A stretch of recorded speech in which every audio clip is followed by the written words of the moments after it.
বিসমিল্লাহির রহমানির রহিম। আসসালামু আলাইকুম ওয়া রাহমাতুল্লাহ। সম্মানিত ভিউয়ার্স, হাইব্রিড সলিউশনস বিডির পক্ষ থেকে আপনাদেরকে স্বাগতম।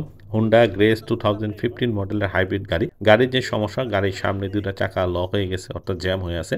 গাড়িটা দীর্ঘদিন ড্রাইভ করা হয় নাই, গ্যারেজে পড়েছিল। তো এই অবস্থায় অনেকদিন পর যখন গাড়ির ওনার গাড়িটাকে ড্রাইভ করার জন্য ট্রাই করে, তখন দেখে যে গাড়িটা নর্মালি সামনের দিকে মুভ করতেছে না, অর্থাৎ সামনে দুটো চাকা জ্যাম। তো এই অবস্থায় আমরা সামনে দুটো চাকা নর্মালি ব্রেক সার্ভিসিং করছি। তো ব্রেক সার্ভিসিং করার পর আলহামদুলিল্লাহ প্রবলেম সলভ হয়ে গেছে, অর্থাৎ গাড়িটা নর্মালি ড্রাইভ হচ্ছে। বাট গাড়ির যে ক্লাস্টারে কিন্তু অনেকগুলো ওয়ার্নিং লাইট জ্বলে ওঠে, অর্থাৎ ব্রেক সিস্টেম সংগত যতগুলো ওয়ার্নিং লাইট আছে সবগুলো ওয়ার্নিং দিতে থাকে, এবিএস, ট্র্যাকশন লাইট, সিটিবিএ, তো এক্সেট্রা। তো এই অবস্থা আমরা গাড়িটাকে স্ক্যান করার পর আমরা বেশ কয়েকটি ডিসি কোড পাই, যার মধ্যে মেজর কোড হলো U041668 ভিএসএ সিস্টেম মাল ফাংশন, U041568 এবিএস সিস্টেম মাল ফাংশন।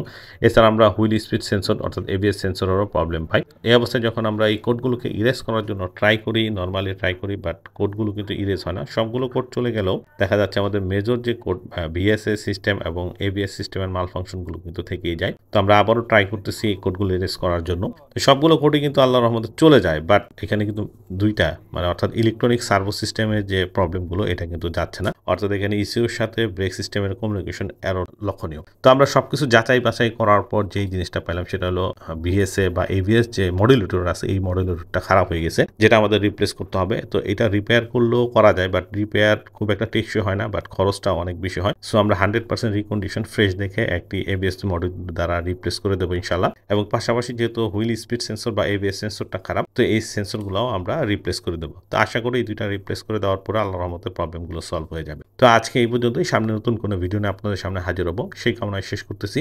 সবাই ভালো থাকবেন, সুস্থ থাকবেন। আল্লাহ হাফেজ। আসসালামু আলাইকুম ওয়া রাহমাতুল্লাহ।